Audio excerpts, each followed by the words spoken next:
पुन्हा एकदा सर्वांना नमस्कार. आणि आपण जवळपास 3-3.5 महिन्यापासून त्यापेक्षा जास्त कालावधीमध्ये आपण टीईटीची बॅच चालू केली होती आणि बहुतांशी सिलेबस आपला कव्हर झाला होता.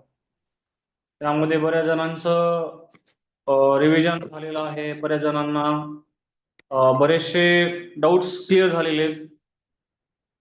आणि येणाऱ्या 1 तारखेपासून आपण परत एक नवीन बॅच चालू करत आहोत, ज्यामध्ये जुन्या विद्यार्थ्यांना कन्सेशन असेल ₹499 आणि नवीन ज्यांना ऍडमिशन घ्यायचं असेल त्यांना 999 रुपयामध्ये ही बॅच जॉईन करता येईल. मित्रांनो, आपण सगळे टीईटी 2026 ची प्रिपरेशन करत होतो. विशेषतः आज सगळेजण तयारीला लागले होते. उद्या पेपर द्यायचा आहे आणि आपण शेवटपर्यंत कालच्या सेशन पर्यंत चर्चा करत होतो की आपल्याला संडेला पेपर द्यायचा आहे आणि तो पेपर देत असताना आपल्याला कॉन्फिडेंटली आपला पेपर निघेल या दृष्टिकोनातूनच द्यायचा होता, ठीक आहे ना. परंतु बऱ्याचशा घटना अशा घडत आहेत की ज्या विद्यार्थ्यांसाठी पण चांगल्या नाहीत, शिक्षकांसाठी सुद्धा चांगल्या नाहीत, समाजासाठी सुद्धा चांगल्या नाहीत.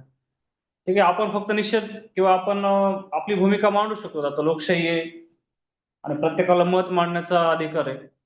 परंतु खऱ्या अर्थानं जर पेपर असे कल्पना मॅडम लेक्चर दररोज होणार आहेत. उद्याचं शेड्यूल ग्रुपवर येऊन जाईल. नवीन बॅच 1 तारखेला चालू होणार आहे, नवीन बॅच 1 जुलैपासून.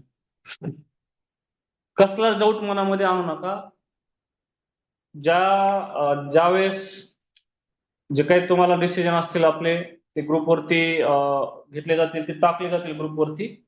त्यामुळे काही काळजी करू नका. टीईटी बद्दल बोलू लागलो मी. टीईटी 2026 च्या दृष्टिकोनातून आपला जो काही सिलेबस आपण कव्हर केला होता तो पुन्हा रिवाइज करा. जे ह्या बॅचचे जे आहेत त्यांनी व्हिडिओ बघा आणि वेगवेगळे जे काही पीडीएफ असतील किंवा जे काही तुमचं चालू आहे ते कंटिन्यू ठेवा. असं असं नाही की खूप पुढे जाणार आहे एक्झाम, लवकरच होणार आहे. तर बघा ना, म्हणजे उद्या सगळ्या जणांना वाटत होतं, सगळ्या लोकांना वाटत होतं की आपल्याला पेपर द्यायचा आणि टीईटी काढायची. तर थोडासा धीर धरा. आपण सगळे शिक्षक आहेत, बरेच जण कार्यरत शिक्षक आहेत, काही जण भावी शिक्षक आहेत. शिक्षक सर्व गुण संपन्न प्राणी असतो, ठीक आहे. शिक्षकाला संयम नावाची गोष्ट फार फार जमते आणि शिक्षका एवढा संयम कोणाकडेच नसतो. राष्ट्र निर्माणाच्या कार्यामध्ये शिक्षकाची भूमिका देशात किंवा कुठल्याही देशामध्ये फार महत्वाची असते. कारण आपण राष्ट्र निर्माणाच्या प्रक्रियेमध्ये आहोत, त्यामुळं आपण स्वतः त्या ठिकाणी आपला कॉन्फिडन्स लो होऊ द्यायचा नाही. टीईटी ची जी काही परीक्षा होणार आहे त्या परीक्षेच्या दृष्टिकोनातून आपण स्पेशली मी बऱ्याच दिवसापासून लाईव्ह असं बोर्डवरती लेक्चर काठिण्यपातळी नाही, काठिण्यपातळीचा काही विषय नाही. आपण जे काही घेतलेलं आहे त्या दृष्टिकोनातून पेपर येऊ शकतात. फक्त सेकंड पेपरला जर आपण बघितलं, सेकंड पेपरला थोडस काठिण्यपातळीचा जो विषय म्हटला तुम्ही तो थोडासा येऊ शकतो. पण फार असं काही नाही की रेग्युलरचे जे पेपर आहेत आता याचा रिझल्टच केवढा आहे, किती आहे रिझल्ट टीईटीचा. टीईटीचा रिझल्ट असा काही लय म्हणजे हे नाही ना, जसा तर एक्झामचा असतो, कमी असतो टीईटीचा रिझल्ट, ठीक आहे. त्यामुळं असू शकतंय. आपला अभ्यास कंटिन्यू चालू ठेवा. मी पुन्हा पुन्हा तेच वाक्य रिवाइज करतो. चला, आज सामाजिक शास्त्राचं सेशन होतं. सरांनी जे काही शेड्यूल टाकलं होतं त्यामध्ये सामाजिक शास्त्र या विषयाच्या दृष्टिकोनातून आपण चर्चा करतो. लास्ट कालचं जे सेशन होतं त्यामध्ये मी शिवकालीन इतिहासाचा बराचसा पार्ट कव्हर केला होता आणि करायचा होता. काही पॉईंट राहिले होते, ठीक आहे, आपण ते पण कंटिन्यू करू. लेक्चर जे काय होणार आहेत सामाजिक शास्त्रामध्ये आपण थोडं मिक्सअप पद्धत आणली होती. मध्ये कधी राज्यघटनेचे, कधी भूगोलचे, कधी ह्याचे पंचायत राजचे काही क्वेश्चन आपण घेतले होते. त्यामुळं महत्वाचा पॉईंट हा आहे की तिथं तुम्हाला 30 प्रश्न असणार आहेत सामाजिक शास्त्राचे. सेकंड पेपर असेल किंवा फर्स्ट पेपर असेल, त्यामध्ये ज्यांचं बी ए आहे, ज्यांचं कला शाखा आहे त्यांना मात्र 60 प्रश्न इकडं सेकंड पेपरला सामाजिक शास्त्राचे येणार आहे, ठीक आहे. त्यामुळं आपण जास्तीत जास्त फोकस करत होतो सामाजिक शास्त्रावरती. येणाऱ्या काळात सीटीटीची सुद्धा परीक्षा आहे. सीटीटीच्या परीक्षेला सुद्धा तुम्हाला सामोरं जाण्यासाठी जे नवीन कॅन्डिडेट असतील किंवा ज्यांचा अभ्यास वाटते की अजूनही झाला नाही, त्यांनी सीटीटीचा फॉर्म भरला असेल, तर त्यांनी सीटीटीच्या प्रिपरेशनच्या दृष्टिकोनातून हा प्लॅटफॉर्म थोडासा जर तुम्ही ऍक्सेप्ट केला किंवा जर तुम्ही थोडासा फॉलो केला तर तुम्हाला अजून फायदा होऊन जाईल. ठीक आहे. तर मी थोडंसं डिस्कशन टाईपच आजचं सेशन घेणार आहे. आपल्याला दररोज शक्यतो इथून पुढचे येणारे जेवढे काही अपकमिंग सेशन असतील ते याच पद्धतीने होणार आहेत. कारण स्क्रीन शेअर करून प्रश्नांची संख्या जास्त होते, पण ज्याला आपण काय म्हणतो की डिस्कशन लेवल जी असते ती डिस्कशन लेवल थोडी जास्त त्याच्यामध्ये मर्यादा येत असतात. मध्येच तुमच्या कमेंट असतात, त्याच्यावरती मला उत्तर द्यावं लागतंय किंवा त्या प्रश्नाशी रिलेटेडच जास्त आपल्याला, कारण संख्या जास्त घ्यायची असते. पण अशी ही जी काही आपली औपचारिक पद्धती आहे शिक्षणाची, ज्याला आपण म्हणतो, त्यामध्ये काय होतं, थोडंसं अंडरस्टँडिंगचा पार्ट जास्त होतो. इथे एखादा एखादा प्रश्न सुद्धा पण तो समजायला फार सोपा जातो, त्याच्यावर जास्त चर्चा करता येत असते. ठीक आहे. तर जास्त आता अवांतर न बोलता मी काही प्रश्न घेण्याचा प्रयत्न करतो. ठीक आहे, त्यावरती आपण चर्चा करूया. विशेषतः आपण जर बघितलं तर मी तुम्हाला राज्यघटनेचा बराचसा पार्ट घेतला होता आणि एकूण आपल्याला 30 प्रश्न असणार आहेत. मग तो फर्स्ट पेपर असो किंवा सेकंड पेपर असो. ठीक आहे. तुम्हाला राज्यघटनेमध्ये काय करायचंय, राज्यघटनेच्या दृष्टिकोनातून तुम्हाला अभ्यास करताना काय करायचं, मी तुम्हाला काही क्ल्यू दिले होते. ते क्ल्यू असे होते की मी तुम्हाला म्हटलं होतं राज्यघटनेमध्ये काय करा, मी कलम 1 ज्याला आपण म्हणतो, कलम 1 पासून ते कलम 51 पर्यंतचे जे कलम आहेत, कलम 51 आणि ह्या कलमामधला एकही कलम सोडायचा नाही जे की तुम्हाला पाठ नसेल, पण ह्याच्यामध्ये नेहमी प्रश्न असतो. आलं का लक्षात? कुठल्या भागावरती प्रश्न येऊ या न येऊ, पण या कलम 1 ते 51 मध्ये प्रश्न असतो म्हणजे असतो. पण ह्याच्यामध्ये आपल्याला माहिती, याच्यामध्ये मूलभूत मूलभूत हक्क आहेत, फंडामेंटल राईट्स आहेत. मूलभूत हक्कांची यादी याच्यामध्ये दिलेली आपल्याला पाहायला मिळते. भारतीय संविधानाच्या भाग 3 मध्ये जे हक्क दिले त्यांनाच आपण मूलभूत हक्क म्हणतो. आता मतदानाचा हक्क दिलेला आहे, पण मतदानाचा जो हक्क आहे तो राजकीय हक्क आहे आणि मतदानाचा हक्क आपल्याला याच्यामध्ये घेता येत नाही. आणि याला मॅग्ना कार्टा म्हणतो आपण. संविधानाचा हा जो काही भाग 3 आहे याला मॅग्ना कार्टा या नावाने सुद्धा ओळखला जातो, मॅग्ना कार्टा. ठीक आहे. मूलभूत हक्क जे घटनेमध्ये आपल्याला 6 दिलेले आहेत ते पूर्णपणे वाचून घ्या. त्याच्यावरती परीक्षेमध्ये नेहमी प्रश्न येत असतात. फॉर एक्झाम्पल आपण जर बघितलं, आता ह्याच्यामध्ये जर आपण बघितलं तर तुम्हाला एक प्रश्न नेहमी विचारला जातो. तो प्रश्न असा असतो बघा, तुम्ही उत्तर सांगा कमेंट मध्ये, मी तुमच्या कमेंट पाहिजे. विषय वाईज महत्व आणि काही महत्वाचे महत्वाचे पॉइंट्स डिस्कशन करूया आपण. आता फॉर एक्झाम्पल असा जर प्रश्न आला, मूलभूत कर्तव्यांची जी यादी, मूलभूत कर्तव्य आहे ना, मूलभूत कर्तव्यांची जी यादी, मूलभूत कर्तव्यांची यादी भारतीय संविधानामध्ये मध्ये जी दिलेली आहे ती कोणत्या कलमामध्ये आणि भाग कोणता आहे, भाग आणि कलम या दोन गोष्टी अपेक्षित आपल्याला, भाग आणि कलम. ठीक आहे. याचे उत्तर मी तुमच्या कमेंट्सच्या माध्यमातून पाहणार आहे. त्याच्यामध्ये तुम्हाला काय सांगायचं, मूलभूत कर्तव्यांची यादी आहे ना, कलम, भाग आणि कलम या दोन गोष्टी सांगायच्या तुम्हाला. भाग व कलम. ठीक आहे.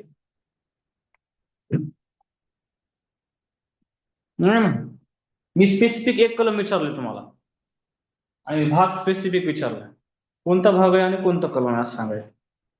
ओके. आज बरेच जण जॉईन झालेले नाहीयेत, थोडेसे निराश झाले असतील. बऱ्याच जणांना वाटत असेल की आता परीक्षा पुढे गेली, उद्या द्यायची होती, परंतु कारण 130 135 जण जॉईन असतात, आज आकडा थोडासा कमी झालाय. असू द्या, वाढणार आहे निश्चित. 1 तारखेपासून आपली बॅच पुन्हा एकदा माहिती, आपण रेग्युलर सीटीटीला रिझल्ट दिलेला आहे, टीईटीला गेल्या वेळेसचा रिझल्ट दिलेला आहे आणि विशेषतः आपल्या प्लॅटफॉर्मवरती शिक्षकांची, कार्य शिक्षकांची संख्या फार असते, जे की टीईटीच्या दृष्टिकोनातून आता कंपल्शन केलेलं आहे. ठीक आहे. याच्यामध्ये काय आहे, मूलभूत कर्तव्यांची जी यादी आहे ती कलम 51 मध्ये दिलेली आहे, कलम 51 ठीक आहे. विशेषतः भारतीय संविधानाच्या भाग 4 मध्ये मूलभूत कर्तव्यांची यादी दिलेली आहे. ठीक आहे. कलम 51 ही आहे. याच्यामध्ये 11 मूलभूत कर्तव्य आहेत, 11 मूलभूत कर्तव्य. संख्या मूलभूत कर्तव्यांची संख्या जर बघितली तर ती आहे 11. आणि भाग 4 मध्ये दिले. आता भाग 4 मध्ये आणखीन एक कंटेंट आपल्याला दिलेला आहे,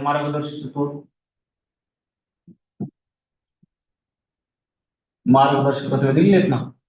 म्हणजे कलम 36 ते 51 याच्या दरम्यान जर आपण बघितलं तर मार्गदर्शक तत्वांची यादी दिली. याला राज्य धोरणाची तत्व सुद्धा आपण म्हणतो, है ना. विशेषतः आपण याच्यावरती डिस्कशन करू लागलो.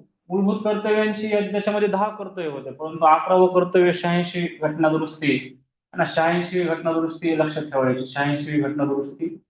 आणि या घटना दुरुस्तीनुसार आणि 11वं मूलभूत कर्तव्य म्हणजे 6 ते 14 वर्ष वयोगटातील बालकांना शिक्षणाचं जे काही कर्तव्य आहे, प्रत्येक पाल्याने 6 ते 14 वर्ष वयोगटातील बालकांना शिक्षण उपलब्ध करून देणं किंवा शिक्षण देण्याची प्रक्रिया जी आहे ते कर्तव्य नागरिकाचं आणि नागरिकाचं पालकाचं पाल्य त्या ठिकाणी आपल्याला सांगितलं आहे.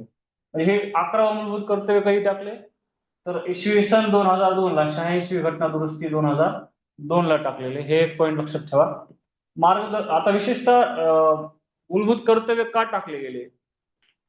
आता आपल्याला माहिती की 11वर टाकले, पण मूलभूत कर्तव्यांची यादी आहे ती 42वी घटना दुरुस्ती 1976 ला टाकलेली. आता 42वी घटना दुरुस्ती जिला आपण मिनी कॉन्स्टिट्यूशन म्हणतो, 42वी घटना दुरुस्ती जी आहे तिला आपण मिनी कॉन्स्टिट्यूशन म्हणतो. आणि विशेषतः इंदिरा गांधींच्या काळामध्ये ज्यावेळेस इमर्जन्सी आली होती, त्या इमर्जन्सीच्या नंतरच्या काळामध्ये जसं मूलभूत हक्क दिले तसं नागरिकांना कर्तव्यांची सुद्धा जाणीव असली पाहिजे. या दृष्टिकोनातून मूलभूत कर्तव्यांची यादी आपल्या संविधानामध्ये टाकलेली. सुवर्ण सिंह समिती, है ना, सुवर्ण सिंह समितीच्या शिफारशीनुसार मूलभूत कर्तव्यांची यादी जोडलेली आपल्याला पाहायला मिळते. ही समिती लक्षात ठेवायची. ह्याच्यावरती बऱ्याचदा टीएटी वरती प्रश्न आपल्याला विचारलेले आहे. मूलभूत कर्तव्यांची यादी कलम 51 अ मध्ये दिलेली आपल्याला पाहायला मिळते. ठीक आहे. त्याच्यानंतर पुढचा प्रश्न घेऊया. कमेंट्स करा. नेक्स्ट क्वेश्चन घेऊ. एक शॉर्टकट मध्ये प्रश्न लिहिन, तुम्ही उत्तरांच्या बाबतीत कमेंट करू शकतात. ठीक आहे.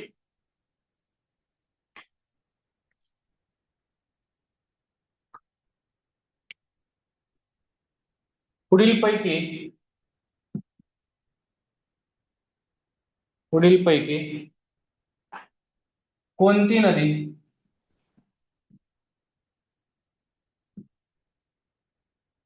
सिंधू नदी प्रणालीचा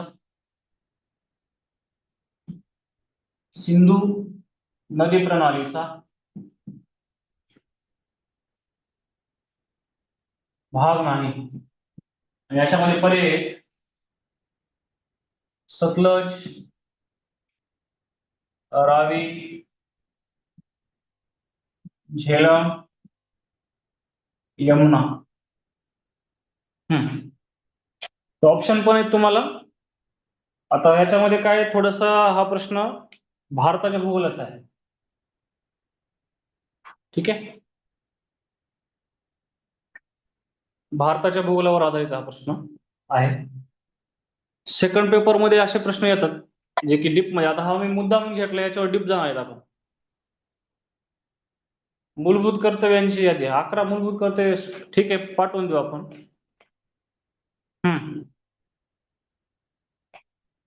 बघा, प्रश्न लक्षात ठेवा. काय प्रश्न आहे.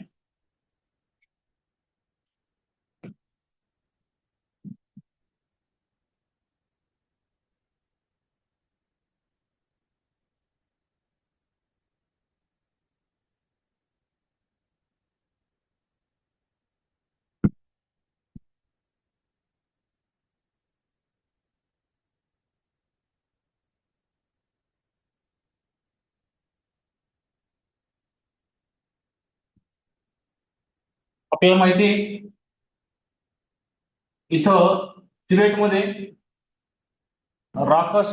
मानस सरोवराजवळ सिंधू नदी उगम पावते अशी, आणि काश्मीर खोऱ्यातून बरंच अंतर पार करून ती पुढं पाकिस्तानमध्ये कराचीच्या दक्षिणेला अरबी समुद्राला जाऊन मिळते.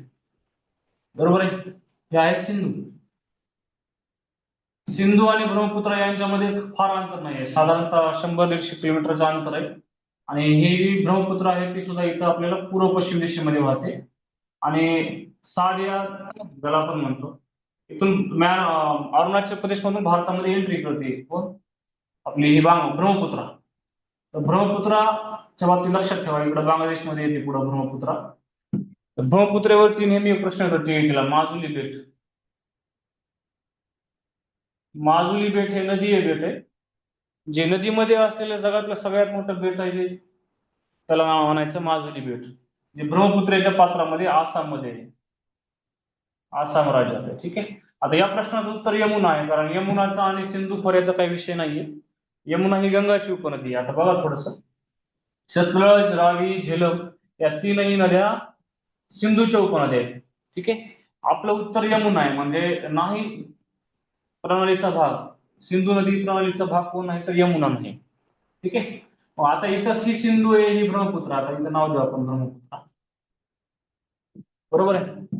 ब्रह्मपुत्रा इकडं आता कुठं गेली, इकडं बांगलादेशमध्ये आली. आता इकडं उत्तराखंड राज्यामध्ये उत्तर काशी जिल्ह्यात उगम पावणारी, कुमाऊ हिमालयामध्ये उगम पावणारी, गंगोत्री पासून पुढे शीर्ष प्रवाह भागीरथी आणि अलकनंदा आणि विशेषतः काय, आता समजा गंगोत्री पासून सुरू झालेली गंगोत्री पुढे ही अलकनंदा बनते, एकूण एक सॉरी ही भागीरथी बनते, एकूण अलकनंदा, असं दोन नद्यांचा प्रवाह आहे ना देवप्रयागला येतो. देवप्रयाग पासून पुढे ती गंगा बनते, आणि गंगा अशी उत्तर प्रदेश, बिहार, पश्चिम बंगाल आणि पुढे बांगलादेशमध्ये जाते. आता बांगलादेशमध्ये जायच्या अगोदर इकडे एक वितरिका जाते आणि इकडे एक वितरिका जाते, म्हणजे ही हुगळी असेल, ठीक आहे, आणि ही गंगा असेल. आता ही गंगाच्या वरती म्हणजे गंगोत्रीला उगम पावली ना गंगा, गंगोत्रीला गंगा उगम पावली. गंगोत्रीच्या वरती उत्तरेला थोडस यमुनोत्री नावाचं ठिकाण आहे, आणि यमुना नदीच्या काठावरती दिल्ली शहर आहे. आणि यमुनोत्री पासून सुरू झाली, म्हणजे इकडनं येणारी एक नदी आहे, तिचं नाव आहे यमुना. आणि यमुना आणि गंगा यांचा एकत्रित प्रवाह एकत्र येतो प्रयागराज, अलाहाबाद, प्रयागराज, त्याला आज आपण अलाहाबाद म्हणतो. यमुना ही गंगा खोऱ्यातली नदी आहे ना, आणि यमुना ही उजव्या बाजूने मिळणारी गंगाची उपनदी आहे. ठीक आहे. त्यामुळे यमुना, गंगा याचा काही सिंधू नदीशी काही विषय नाही. उलट सिंधू नदीची लांबी ती 28-80 किलोमीटर आहे, 28-80 किलोमीटर. ठीक आहे. आणि गंगाची लांबी आहे 25-25 किलोमीटर. ठीक आहे. आपल्याकडे ब्रह्मपुत्र इंटरनॅशनल, ह्या तीनही रिव्हर इंटरनॅशनल रिव्हर आहेत, त्या तीनही रिव्हर्स इंटरनॅशनल आहेत, गंगा, ब्रह्मपुत्र आणि ही आपली सिंधू. आणि विशेषतः सिंधूच्या खोऱ्यामध्ये भारतीय संस्कृतीचा उदय झालेला आपल्याला पाहायला मिळतो. विशेषतः हडप्पा संस्कृती ज्याला आपण म्हणतो, हडप्पा संस्कृतीतले अनेक शहरं या सिंधूच्या खोऱ्यामध्ये आपल्याला पाहायला मिळतात. तर 25-25 गंगाची आहे लांबी, आणि ही 28-80 सिंधूची लांबी आहे. सिंधूच्या अनेक उपनद्या आपल्याला सांगता येतील. सिंधू नदीचा उगम खऱ्या अर्थानं जर आपण बघितला ना, तर बोखरचू नावाची एक हिमनदी इथं, ठीक आहे, तर ती तिथून उगम पावते, आणि विशेषतः ह्याच्यामध्ये जम्मू काश्मीरमधून बरंचसं अंतर पार करून भारत आणि पाकिस्तान यांच्यामधली सीमा करते, आणि पुढे कराचीच्या दक्षिणेला जाऊन अरबी समुद्राला मिळते. पाणी वाटपावर नेहमी विषय निघतो भारत आणि पाकिस्तान यांच्यामध्ये. असो, तर गिलगिट असेल, बोरतांग असेल, नाही का नाही, काबूल असेल, स्वाद असेल, त्याच्यानंतर रावी, झेलम, चिनाब, बियास असतील, है ना, या सगळ्या नद्या ज्या आहेत त्या कोणाच्या उपनद्या आहेत, सिंधूच्या उपनद्या आहेत. आणि 12 महिने ज्या नदीला पाणी असते, या तीनही नद्या 12 महिने आहेत. कारण का, उगमस्थान जर आपण बघितलं तर अशा ठिकाणी जिथं तापमान कमी असते, बर्फाच्छादित प्रदेश असतो, गंगा आणि सिंधूचा, आणि नेहमी याला फ्लो असतो पाण्याचा. असो, गंगाच्या जर उपनद्या आपल्याला विचारल्या पाहिजे तर लक्षात ठेवा, रामगंगा, गंडक, कोसी, घागरा, अलकनंदा, है ना, त्याच्यानंतर पिंडरगंगा, भागीरथी, आणि या सगळ्या ज्या काही उपनद्या आहेत त्या गंगाच्या उपनद्या आहेत. थोडस भारताच्या भूगोलाच्या दृष्टिकोनातून का गेलोय हे नदी प्रणाली बाबतीत, कारण दुसऱ्या क्रमांकाचा जो पेपर आहे, पेपर क्रमांक 2, त्याच्यामध्ये कधी भारताच्या भूगोलाचे जास्त प्रश्न त्यात नदी प्रणालीचे असतात. ठीक आहे. तर 3 नद्या महत्वाच्या आहेत, एक आहे गंगा, दुसरी ब्रह्मपुत्र, आणि तिसरी सिंधू. सिंधूचा उगम झालेला आहे मानस सरोवरावरच बोखोरशू या हिमनदीपासून. ब्रह्मपुत्रा तिबेटमध्ये उगम पावली, अगोदर पूर्व पश्चिम होते, पुन्हा एंट्री करताना दक्षिण वाहिनी होते भारतात. आणि ब्रह्मपुत्राच्या सुद्धा अनेक उपनद्या आहेत बरं का, त्याच्यामध्ये सगळ्यात महत्वाची सुबनसिरी ही आसाम मधली प्रमुख उपनदी आहे तिची. आणि ब्रह्मपुत्राच्या पात्रामधलं जगातलं सगळ्यात मोठं नदी बेट जे आहे ते माजुली बेट आहे. हा एक पॉईंट तुम्हाला विसरायचा नाही. त्याच्यानंतर मी तुम्हाला गंगाबद्दल सांगितलं. गंगाचा सगळ्यात जास्त फायदा उत्तर प्रदेश राज्यामध्ये होतो. गंगेचं जे काही खोरं आहे ते 1090 किलोमीटर म्हणजे एवढं विस्तृत आहे. गंगेच्या खोऱ्यामध्ये भारतीय संस्कृतीची जडणघडण ज्याला आपण म्हणतो ती रुजलेली आहे. कारण वाराणसी, अलाहाबाद ज्याला आपण म्हणतो, प्रयागराज, मुर्शिदाबाद, पाटणा, बोधगया अनेक धर्मीयांचं क्षेत्र आपल्याला गंगेच्या खोऱ्यामध्ये आपल्याला पाहायला मिळते. आणि म्हणून हा पॉईंट सांगितला जातो की गंगेचं जे काही खोरं आहे त्याला भारतीय संस्कृतीचं माहेरघर म्हटलं जातं. कारण अनेक ज्याला आपण म्हणतो धर्माचे पवित्र स्थळ त्या ठिकाणी आपल्याला पाहायला मिळतात. तर हा एक पॉईंट लक्षात ठेवा. त्याच्यानंतर इकडं अरबी बंगालच्या उपसागराला मिळणाऱ्या नद्यांमध्ये जर आपण बघितलं तिथं महादेव मैकल पर्वत श्रेणी आहे. तर इथं महानदी इकडे पूर्वेकडे जाते आणि इकडं मैकल पर्वत श्रेणीमध्ये उगम पावलेली नर्मदा. ठीक आहे, नर्मदा एका बाजूला आणि इकडं महानदी एका बाजूला. या दोन नदी लक्षात ठेवा. एका बाजूला महानदी जाते, दुसऱ्या बाजूला पश्चिमेला नर्मदा जाते. आता इथं सह्याद्री पर्वत आहे असा भारतामध्ये, याला आपण पश्चिम घाट म्हणतो. हा ना, पश्चिम घाट भारतातल्या नद्यांचा प्रमुख जलविभाग. आपण महाराष्ट्राचा भूगोल सुद्धा शिकताना पाहतो नेहमी की महाराष्ट्रातील नदी प्रणालीचा प्रमुख जलविभाजक जो आहे तो आहे सह्याद्री. आणि सह्याद्री फक्त महाराष्ट्रात नाही तर कन्याकुमारी पासून उत्तरेला साल्हेर मुल्हेर पर्यंत साधारणतः 1600 किलोमीटर उत्तर दक्षिण लांब आहे सह्याद्री पर्वत. हा सुद्धा पॉईंट तुम्हाला लक्षात ठेवायचा आहे.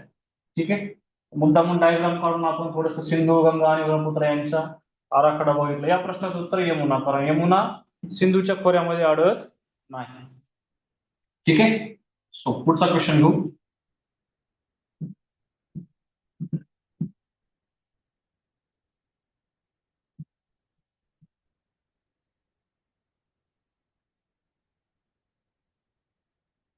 चला तुम्ही कमेंट करा, थोडस ऍक्टिव्ह राहा. बरेच जणांचं काय थोडस आता निरागसत आज बरेच जण जॉईनच झाले नाहीत. 130 135 असतात, 80 वर आली संख्या. ठीक आहे, काही अडचण नाही, आपण घेऊया. चला पुढचा प्रश्न आहे.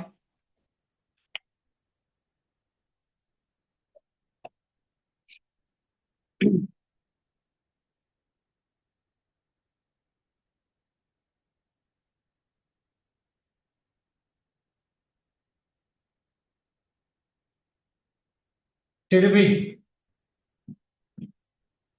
सिडबी ही बँक आहे. स्क्रीनशॉट येत नाही का?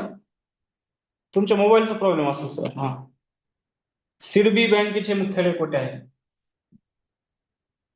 सिडबी बँकेचे मुख्यालय कुठे आहे? SIDBI, SIDBI, SIDBI, SIDBI. तुम्हाला मी ऑप्शन देतो. बँकिंग सिस्टीमवरचा कधी कधी काय आहे त्याच्यामध्ये सेकंड पेपर मध्ये जास्त असतात असे प्रश्न. मुंबई, कलकत्ता, कोलकाता म्हणूया आपण, कोलकाता. नंबर 3 ला लखनौ आणि नंबर 4 ला Hyderabad. 1 2 3 4.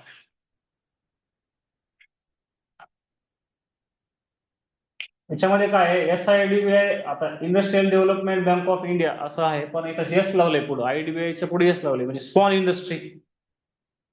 Industry development bank of India. IDBI separate, SIDBI वेगळी आहे. भारतातली सगळ्यात मोठी खासगी बँक जर कुठली असेल तर ती ICICI बँक. ICICI बँक त्याचं मुख्यालय बडोदाला आहे.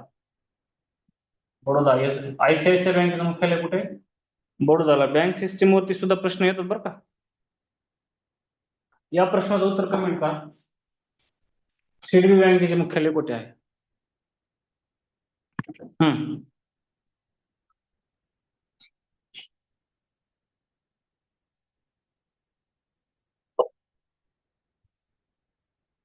नाही नाही, हैदराबादला नाही. SIDBI मुख्यालय कुठे? याचं मुख्यालय लखनौला आहे, लखनौ. ठीक आहे, लखनौ. नरेश सर, तुम्ही मला फोन केला वाटतं दुपारी, पण माझा क्लास चालू होता. बऱ्याच जणांना ते पेपर पोस्टपोन झाला हे खरं वाटत नव्हतं, पण लक्षात ठेवा पेपर होणारच आहे, त्यात काही काळजी करायची गरज नाही. थोडस पुढे गेला उलटा आपल्याला वेळ भेटला असं म्हणूया आपण अभ्यासाला. पॉझिटिव्ह घेऊ. बघा, बँक सिस्टीम मध्ये काय आहे, या प्रश्नाचं उत्तर आहे लखनौ. ठीक आहे. थोडस बँक सिस्टीम बद्दल आपण बोलूया. टीईटी पेपर फर्स्ट आणि टीईटी सेकंड दोन्हीकडे बी असे प्रश्न असतात कधी कधी. आता काय आहे, आपली देशाची जी बाजारपेठ आहे, थोडस बेसिक पासून घेऊया आपण. बाजारपेठ जागतिक बाजारपेठेला कधी जोडली गेली? जागतिक बाजारपेठेस जोडली. कधी जोडली गेली भारताची बाजारपेठ जगाच्या बाजारपेठेला? हा कधी विचार केलाय का आपण? 1991 ला आपण जुलै 1991 जुलै 1991 ला आपण काय केलं? आर्थिक धोरण आणलं, नवीन आर्थिक धोरण. आणि आर्थिक नवीन धोरणानुसार जर आपण बघितलं तर doctor Manmohan Singh finance minister होते आपले, है ना. फायनान्स मिनिस्टर कोण होते? डॉक्टर मनमोहन सिंग. असरदार सरदारांना आपण म्हणतो, ज्यांनी भारताचा जीडीपी उच्चांकी यांच्या काळामध्ये नेला होता. Gross development programme, gross development product, GDP, gross development product. आता अर्थशास्त्राचा भाग आहे हा. तो नवीन आर्थिक धोरण आणलं होतं डॉक्टर मनमोहन सिंगांनी. खरं तर हे आरबीआयचे माझे गव्हर्नर आहेत पी व्ही नरसिंहराव. आपले राजीव गांधी यांचं निधन झाल्यावरती पी व्ही नरसिंहराव पंतप्रधान झाले होते 1991 ला. आणि त्यामुळं पंतप्रधान पद त्यांच्याकडे गेल्याच्या नंतर त्यांना असा प्रश्न पडला होता की आता 1991 ला भारताची अर्थव्यवस्था सुधारणार कोण आहे? मग त्यांना एक असा इकॉनॉमिस्ट पाहिजे होता जो की भारताला त्या कंडिशन मधून बाहेर काढला. आणि मग डॉक्टर मनमोहन सिंग अर्थमंत्री झाले, पी व्ही नरसिंहराव त्या ठिकाणी प्राईम मिनिस्टर होते. आणि मग यांनी काय केलं? भारताची बाजारपेठ जगाला कनेक्ट केली आणि उखाजा धोरण आणला. उदारीकरण, खासगीकरण, जागतिकीकरण, एक नाही. आणि मग त्यावेळेस काय झालं, त्यांनी या धोरणाचा अवलंब करताना खासगी बँकांना परमिशन दिली. अगोदर खासगी बँकांची परमिशन बंद केली होती. खासगी बँका आहे का नाही कमी करून टाकल्या होत्या. खासगी बँकांना सुरू केलं गेलं त्यांनी. खासगी बँका स्थापनेसाठी परवानगी दिली. आणि नवीन औद्योगिक धोरण जाहीर केलं. विशेषतः उद्योगांना काही फॅसिलिटी दिल्या. परदेशातल्या कंपन्यांना भारतामध्ये एंट्री दिली. परदेशी बँकांना भारतामध्ये एंट्री दिली. आणि हळूहळू भारतामध्ये बँकिंग सिस्टीम मोठ्या प्रमाणामध्ये वाढली. तसं तर खऱ्या अर्थानं 14 बँकांचं राष्ट्रीयकरण करून 1969 ला इंदिरा गांधींनी बँक सिस्टीम खूप मोठ्या प्रमाणामध्ये लोकांना उपलब्ध करून दिली. ज्या बँकेमध्ये 50 कोटीपेक्षा जास्त ठेवी होत्या, त्या सगळ्या ठेवी ज्या होत्या त्या 14 बँकांमध्ये होत्या. आणि या बँका सरकारने ताब्यामध्ये घेतल्या. म्हणजे 1969चं 14 बँकांचं राष्ट्रीयकरण फार महत्वाचं मानलं जाते. पुढे 6 बँकांचं सुद्धा राष्ट्रीयकरण इंदिरा गांधींनी केलं होतं. परंतु खासगी बँकांचं धोरण फार म्हणजे लिमिटमध्ये आणलं होतं या काळामध्ये, मागच्या काळामध्ये. पण 1991च्या नंतर मात्र मनमोहन सिंगांनी आहे ना उदारीकरणाची प्रक्रिया आणली. जे मोडकळीस आलेले उद्योगधंदे होते किंवा सरकारी यंत्रणा ज्या होत्या त्याला नवचेतना देण्याचं काम त्या ठिकाणी उदारीकरणाच्या माध्यमातून मनमोहन सिंगांनी केलं होतं. हळूहळू भारताची अर्थव्यवस्था स्टेबल झाली. आणि मग खऱ्या अर्थानं 1996 पर्यंत डॉक्टर मनमोहन सिंग आणि राव जोडी आणि यांची जोडी हिट झाली होती. 96च्या नंतर पुन्हा I K Gujral, H D Deve Gowda पंतप्रधान झाले आणि पुन्हा भारताची अर्थव्यवस्था दुसऱ्याकडे गेली. आणि मग 96-97च्या नंतरच्या काळामध्ये पुन्हा 2004 पर्यंत भारताची स्थिती चांगली होती. अटल बिहारी वाजपेयी आहे ना, ग्रेट पर्सन ज्यांना आपण म्हणतो, ते भारताचे पंतप्रधान होते. पण पुन्हा 2004 ला आपल्याकडे doctor Manmohan Singh prime minister झाले आणि 2004 ते 2014 या काळामध्ये भारताचा जीडीपी हा स्टेबल होता. भारताची आर्थिक स्थिती चांगली होती. ठीक आहे. त्या काळामध्ये पेपर फुटत नव्हते असं माझं वैयक्तिक मत आहे. आता प्रत्येकाचं मत वेगळं वेगळं असू शकते. आणि नोकर भरती सुद्धा स्टेबल होती या काळामध्ये. ठीक आहे. मी तुलना नाही करायला, मी माझं मत व्यक्त करायला लागलो की या काळामध्ये बऱ्याचशा 2014 पर्यंत म्हणजे साधारणतः 2010 ते 2014 या काळामध्ये आपण तयारी केलेली आहे ना. मी 2014 ला मी टीईटी पास झालेलो आहे. 2014चा पेपर माझ्याकडे आजही आहे. विशेषतः या काळामध्ये जीडीपी स्टेबल होता आणि आर्थिक स्थिती, परराष्ट्र धोरण या सगळ्या गोष्टी एक जागतिक कीर्तीचे अर्थतज्ञ आपल्या देशाचा राज्यकारभार बघू लागले. ठीक आहे. तर त्या प्रश्नाचं जे उत्तर आहे मगाशी आपण घेतलेलं ते काय होतं? लखनौ होतं. भारतामध्ये बँक सिस्टीमच्या बाबतीमध्ये आणखी एक महत्वाचा पॉईंट लक्षात ठेवा. सुरुवातीच्या काळामध्ये इम्पिरियल बँक होती भारतामध्ये, ज्या इलाखा बँका होत्या 3, bank of Madras, bank of Calcutta आणि बँक ऑफ बॉम्बे. या 3 बँकांची एक इम्पिरियल बँक झाली होती. आणि इम्पिरियल बँकेचं रूपांतर पुन्हा एसबीआय मध्ये झालं. म्हणजे एसबीआय ची स्थापना झाली 1955 ला झालेली. आणि एसबीआय ही आजच्या कंडिशन मध्ये, आता हिच्या सहयोगी बँका भरपूर होत्या. State bank of Hyderabad, state bank of Maharashtra, state bank of Patiala, है ना, स्टेट बँक ऑफ त्रावणकोर, अशा वेगवेगळ्या बँका पुन्हा एसबीआय मध्ये विलीन झाल्या आणि आज सार्वजनिक क्षेत्रातली, है ना, सार्वजनिक क्षेत्रातली सर्वात मोठी बँक एसबीआय बनली. ठीक आहे. आता सगळ्या बँक सिस्टीमवर नियंत्रण ठेवण्यासाठी नरसिंहन समिती एक लक्षात ठेवा, जी या बँकिंग सिस्टीमशी संबंधित आहे. ठीक आहे. शिवरामन समिती, आर्थिक दृष्टिकोनातून ज्या काही समित्या आहेत त्या समित्यांची नावं लक्षात ठेवा. है ना, प्रोफेसर लकडावाला समिती आर्थिक नियोजनाच्या दृष्टिकोनातून ती एक लक्षात ठेवा. भारताचं आर्थिक नियोजनाचे जनक पंडित नेहरू हे लक्षात ठेवा. ठीक आहे. त्याच्यानंतर भारतामध्ये दारिद्र्याचं जे काही मोजमाप केलं जाते सध्याच्या कंडिशनला, ते सुरेश तेंडुलकर समिती, त्यांचं नाव लक्षात ठेवा. ठीक आहे. लकडावाला आणि सुरेश तेंडुलकर हे दारिद्र्याच्या दृष्टिकोनातून महत्वाचे समिती आहेत, त्या दोन गोष्टी लक्षात ठेवा. त्याच्यानंतर आरबीआय ही सगळ्या बँकांची बँक आहे, म्हणजे तारणहार आहे आरबीआय बँकांचा, ज्याला आपण म्हणतो की नियंत्रण करणारी यंत्रणा बँकांवरती, ते कोण आहे तर ती आरबीआय आहे. म्हणजे आरबीआयची स्थापना आणि 1 एप्रिल 1935 झालेली. आता एसबीआयचं मुख्यालय आणि आरबीआयचं मुख्यालय दोघांचं मुख्यालय मुंबईला आहे. ठीक आहे. मुंबईला उगाच heart beat of India, economical heart beats of India असं म्हटलं जात नाही. मुंबईला एसबीआय सारखं बँकेचं मुख्यालय, भारत सरकारची बँक आणि आरबीआय, म्हणजे भारत सरकार विशेषतः म्यानमार आणि पाकिस्तान सरकारची बँक म्हणून सुद्धा या बँकेनं काम केले. भारतातल्या आर्थिक धोक्यांची कल्पना सरकारला देण्याचं काम आरबीआय करते. बँक सिस्टीमवरती पतनियंत्रण करण्याचं काम आरबीआय करते. आरबीआय आणि एसबीआय दोन्हीचं मुख्यालय कुठे? मुंबईला. त्यामुळे मुंबईचं आर्थिक स्थान मजबूत आपल्याला पाहायला मिळतं. जीएसटी संकलन जे आहे, जीएसटी, भारत सरकारला सगळ्यात जास्त, ज्याला आपण उत्पन्नाचा स्त्रोत ज्याला आपण म्हणतो, एक म्हणजे इन्कम टॅक्स आणि जीएसटी, सगळ्यात महत्वाचा GST, goods and service tax जो आहे. ठीक आहे. हा सगळ्यात जास्त जीएसटी भारत सरकारला मुंबई आणि विशेषतः महाराष्ट्रातून जातो. हा एक पॉईंट लक्षात ठेवा. आरबीआयची स्थापना 1 एप्रिल 1935ला 1934च्या कायद्याने झालेली आणि या बँकेचं राष्ट्रीयकरण, म्हणजे खासगी बँक होती सुरुवातीला, सरकारच्या ताब्यात गेली. 1948चा कायदा 1949ला राष्ट्रीयकरण झालं. म्हणजे कायदा 48चा आणि राष्ट्रीयकरण झालं 49ला. स्थापना झाली 35ला, कायदा होता 34. आहे ना, स्थापनेचा कायदा आणि स्थापना, राष्ट्रीयकरणाचा कायदा आणि स्थापना, या जोड्या लक्षात ठेवा. आहे ना, 1 एप्रिल 1935ची स्थापना 34च्या कायद्यानुसार, राष्ट्रीयकरण झालं 1949ला 48च्या कायद्यानुसार. या 2-3 गोष्टी थोड्याशा लक्षात ठेवा. ठीक आहे. त्याच्यानंतर आणखी एक प्रश्न घेऊ.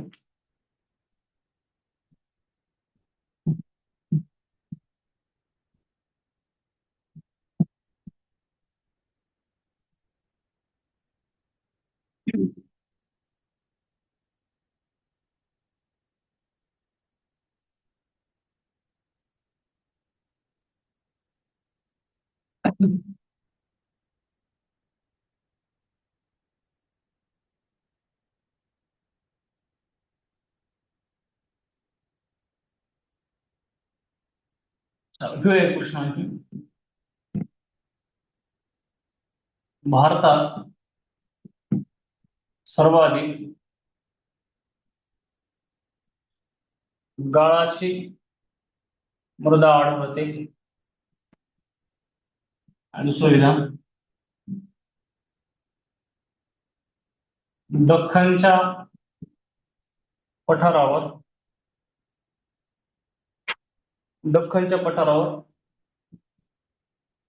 रेऊर मृदा सर्वाधिक आहे. बरोबर विधान कोणते?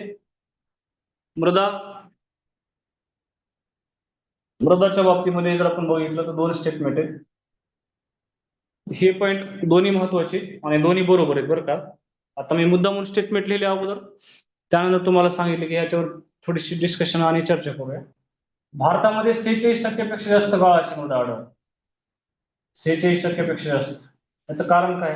कारण भारतामध्ये एवढ्या नद्या आहेत की त्या नद्यांची संख्या उत्तर भारतामध्ये जास्त आहे आणि नद्या वाहत असताना स्वतः वाहत असताना त्या गाळाचं संचयन करत असतात. गाळाचं संकलन आणि प्रवाहामध्ये गाळ घेत असतात आणि त्यामुळे उत्तर भारतामध्ये गाळाची मृदा मोठ्या प्रमाणामध्ये, विशेषतः पंजाब, हरियाणा, यूपी, बिहार, पश्चिम बंगाल, मध्य प्रदेश, राजस्थानचा काही भाग, या भागामध्ये गाळाची मृदा सर्वाधिक आढळते.